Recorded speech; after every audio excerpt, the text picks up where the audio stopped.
What's up, Texas basketball fam? I'm Keenan. He's Ari. Like the video, subscribe to the channel. Let's get it. How you doing, Ari? Great, man. I'm excited to talk Texas basketball because UT's schedule has really worked out well to start Big 12 play.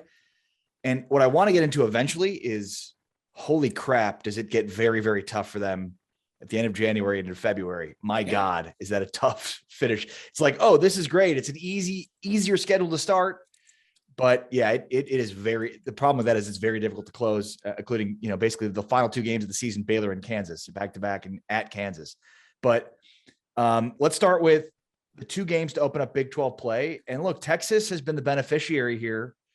They get West Virginia without West Virginia's leading scorer. And I think Gabe Osaboyan missed that game too. Yep. And then K-State was missing 5 players plus its coach.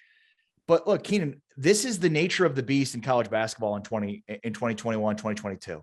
Like, you're going to have a lot of games with teams that are playing with shell rosters, rescheduled games. It's just, no reason to apologize for any wins against compromised teams and vice versa. Just win your games regardless of who you have. And that's what Texas has done these first two games. Let's start with West Virginia. What was your thoughts on the West Virginia win?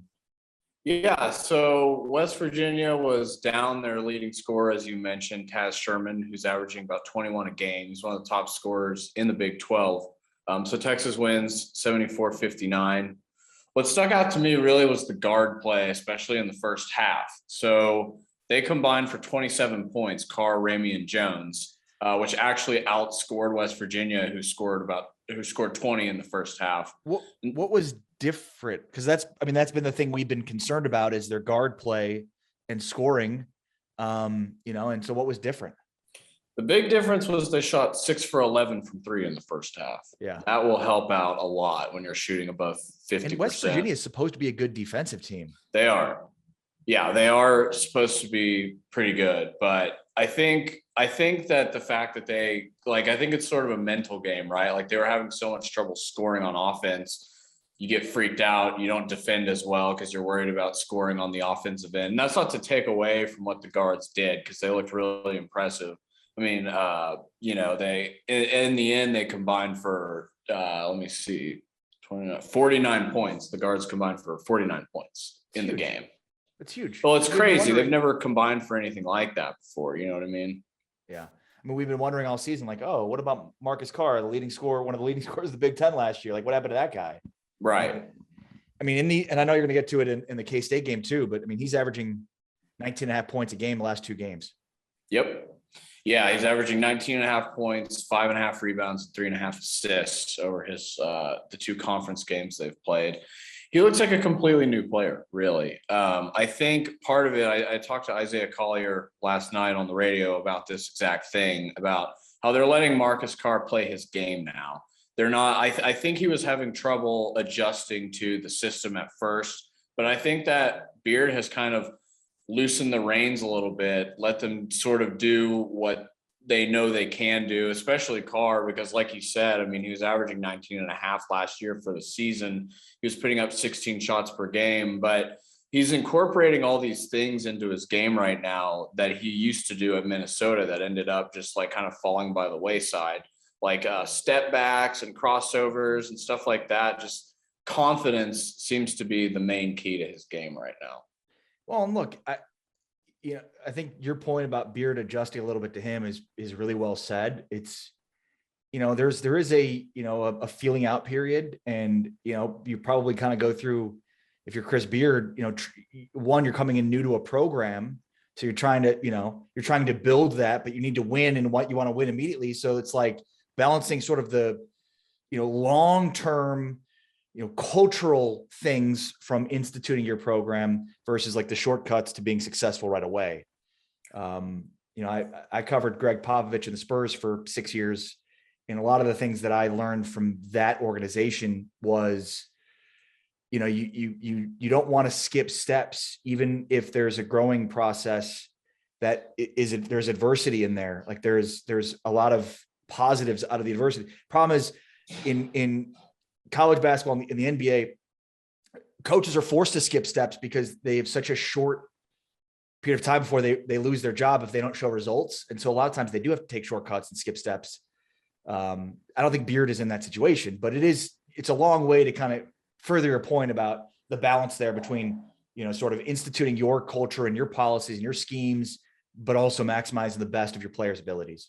Yeah, absolutely. And I think, like if you look at another program like Memphis, like it seems like they have almost different goals. It seems like Memphis is sort of a vehicle to get you into the NBA, and Texas is trying to win over everything. And, we talked a lot, not just me and you, but fans in general talked a lot about how this team was going to take time to gel and mesh. And they've ran, 10 different starting lineups through their first however many games. Like, Beer is just trying to figure out what the best lineup is. He's not playing favorites at all. He's literally just seeing strengths and weaknesses. And I think that's what he used the first half of the season to do, was to just try and figure out what the best lineup is. And now you're starting to see a lot more consistency in the lineups that he's setting. Well, and I think you can wonder, if you're a Texas basketball fan, like, what can we take away from their first 2 wins of Big 12 play, considering these are 2 teams that were compromised? Not having Taz Sherman's huge, but I just think as good as the guards played, and you mentioned this earlier, like they probably win even if Taz Sherman's available. Obviously, Right. We never know. And as we prefaced at the beginning, like this is college basketball in 2021, 2022. It's helped Texas so far. There's a very good chance it could hurt Texas at some point in this season. Oh, yeah. It's going to affect everybody in some capacity. But like for me, it doesn't matter who you play. For them to get some consistent rhythm and confidence in their offense from their guards, like that's huge. So it's like, you could be wondering, like, what can we really take away from these wins? Because they're teams that are not, I mean, West Virginia is a tournament team, but not without Taz Sherman, and Kansas State's probably not a tournament team, but they're still talented. So, but without their coach and without some of these important players, like, to me, the confidence that Marcus Carr and Courtney Ramey are starting to build, and Andrew Jones and their guards are starting to build through this is huge. Huge. Absolutely. Yeah, no, I think that is definitely the main takeaway from the first 2 games, is that, Marcus Carr didn't forget how to play basketball. Like, he's still the Marcus Carr from Minnesota. He just needed time to adjust, and with different lineups, it's hard to do that. But, I think with another thing that I liked out of the West Virginia game is they had more assists. They had 14 assists, which is better than what they usually average. So I think the guards are not just scoring, they're learning how to pass, learning how to find guys who are open. And when you shoot 6 for 11 in the first half from 3, you're probably going to get some more assists too. So Texas is Oklahoma State this weekend. Mm-hmm. And then who do they have next week? I just pulled up their schedule. They play after Oklahoma State. They play OU, so Red River rivalry on Tuesday. Then they start the very fun stretch of that's a little bit later. So then they play Iowa State after that. And Iowa State, if you watch the Iowa State Tech game, that was an ugly game. I don't know if you had a chance to watch it. Oh my God, it was hideous. It was one of the worst offensive games I've ever seen in college basketball. It was unbelievably bad. It was really bad. What was it? Tech shot like 28% for the game. Yeah, I think Iowa State was like 30%.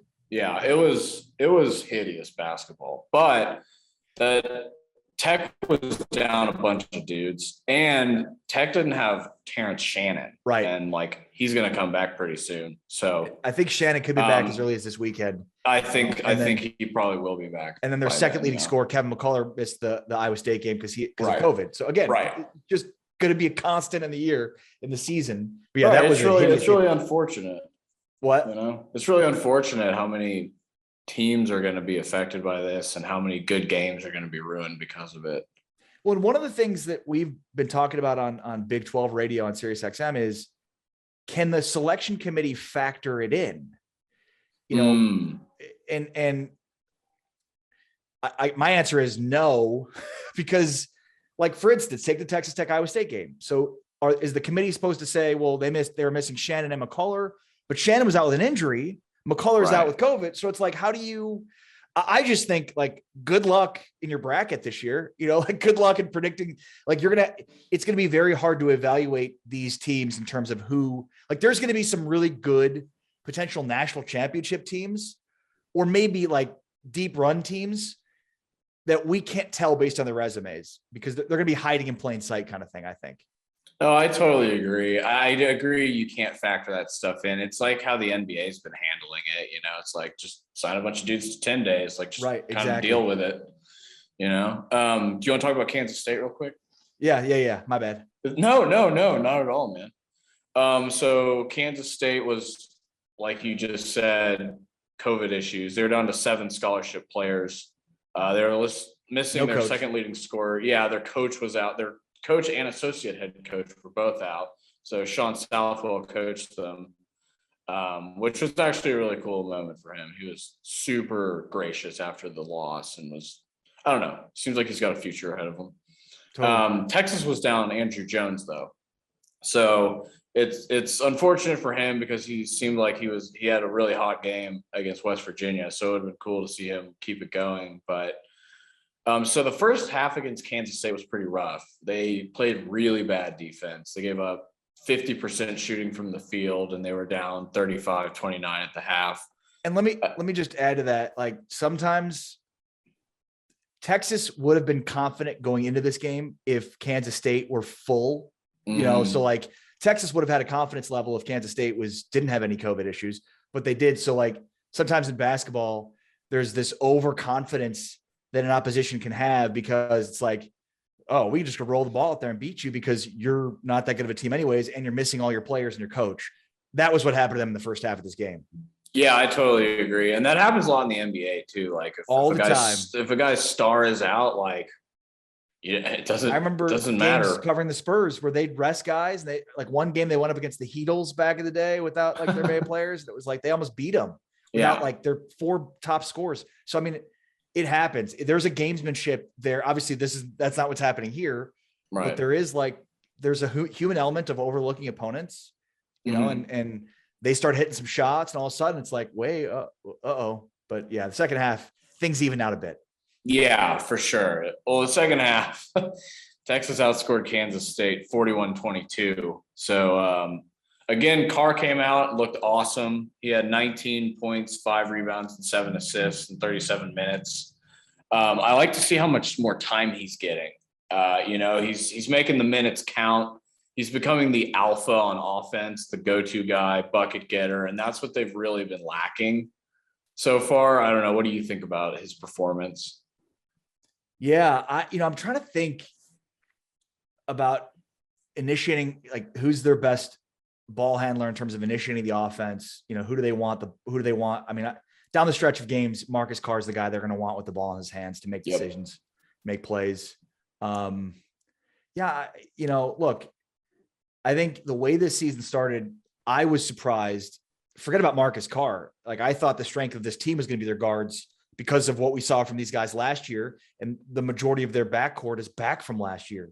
And so when you add then one of the, a 19.5 point score at Minnesota, I mean, the confidence level and my perception of them was sky high in terms of their guard. So Texas has to, like, they've got to win these games. Like they've got to beat Oklahoma State. In years past, we've seen these Texas basketball team like win games lose games they're not supposed to. And then consequently they'd win games they're not supposed to. But I mean, we're going to talk about this all year. January 29th at Tennessee, January 29th against Rick Barnes at Tennessee. Oh, it's at home. Oh, that one's at home at Texas. Yeah. Mm-hmm. Okay. So Rick Barnes comes home. February 1st at Tech, February 5th at Iowa State, February 7th at Kansas. Yeah. Okay. So the at Tech game. So that's going to be crazy. That's a stretch of a few days there where you've got Texas's former coach coming to Austin and then Tech's former coach going to Tech. That game's going to be wild. So you get basically from January 29th through February 7th, you get Tennessee at Tech, Iowa State, Kansas, then at Baylor on the 12th, then at Oklahoma on the 15th. Then you get a little bit of a respite, home Texas Tech, home TCU, but then you close with, and this is that week where they have to fill in the other West Virginia game, right? So they go the 23rd TCU, the 26th West Virginia, and then and then at West Virginia, and then Baylor and Kansas to close. Basically, I'm saying their schedule gets really, really tough down the stretch, especially that final stretch where they have to play 3 games in the same week, and then they close with at or Baylor and then at Kansas. So they need to win these games here at the beginning of the season because they're going to be dropping some of these games down the stretch. Oh, for sure. Yeah. I mean, I think I would be very impressed if they went like 11-7, like very impressed. Right. That would be a huge, huge W. If they the Big 12 is going to have 2 1 seeds. Probably so. Yeah. Yeah. Baylor and Kansas, most likely. Right. I mean, and then I think Joe Lenardi's bracketology has Iowa State as a 4 seed. So yeah. Something like that. And Iowa State was the worst team in the Big 12 last year. So gives you an idea. Iowa State's win over Texas Tech, by the way, was their first win in Big 12 since February of 2020. They'd lost 20 straight Big 12 games because they went 0-19 last year.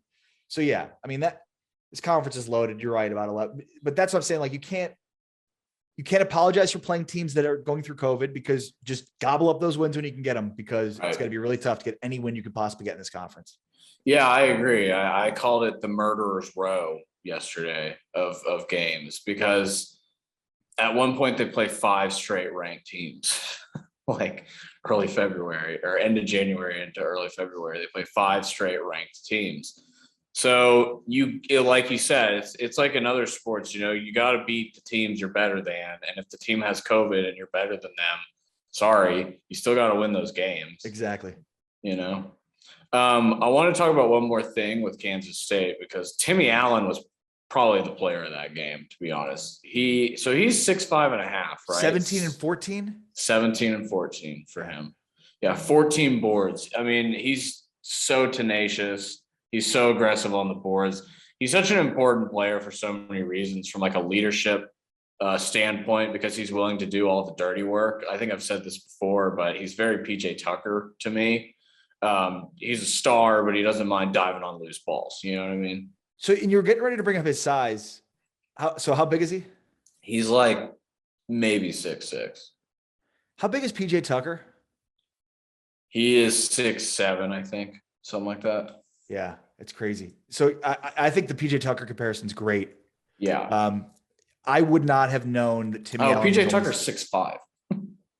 I would not, but that's the point. I mean, I would not have known that Timmy Allen is 6'5", 6'6". I would have thought he was way bigger than that. Same with PJ Tucker. If you had told me he's 6'8", I probably would have believed you. I don't think so, actually. But like, that's the point, is they play so much bigger than their size. Yeah, and that's a mentality thing for sure. I just think Timmy Allen is probably their most consistent player across the season. Most definitely, he has been. So I'm really impressed with his game. I think he brings a lot to the table. And if you have Marcus Carr going off like he did, and then you have Timmy Allen, who's just consistent and grabbing boards, this team's ceiling is really high, I think, especially if the guards can continue to open it up. 2 seed. I think that's their ceiling. Don't you?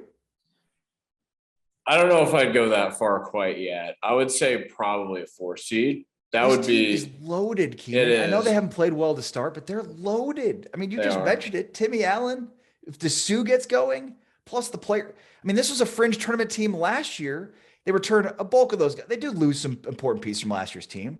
But, I mean, you add one of the best players of the Pac-12, one of the best players of the Big Ten, to a team that was a fringe tournament team last year. They're loaded, Keenan. Yeah.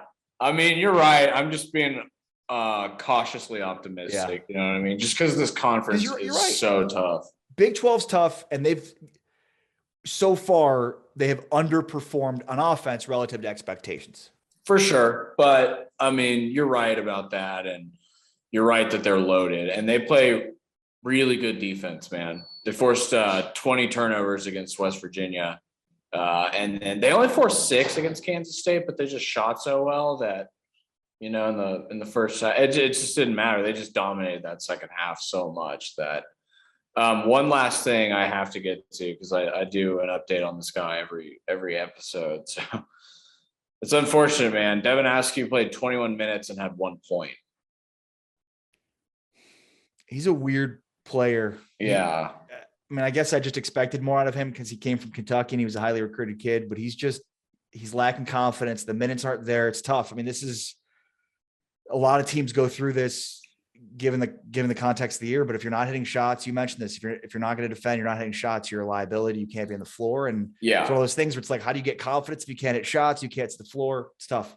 Yeah, I'd just rather have Febres out there because Febres is a 3-point threat. And I like Askew's defense a lot. He's big. He's a good defender. I like his ball handling, but he just is a liability because he won't even put it up. He's not like if you're a defender, you can completely sag off of him. You don't have to fight over ball screens when they run sets. Right. Like you want to pull those guys so you can have driving lanes. You want exactly. And you don't want him to be able to help defense on the forwards either. And that's like they don't have to worry about that if he's on the floor, you know. That's Keenan. I'm Ari. This is Keep Austin Beard, one of the greatest named shows ever. Yeah, Isaiah was talking about how much he loved the name last night. Oh, it's amazing. Perfect. All right, make sure you like the video, subscribe to the channel. Peace out.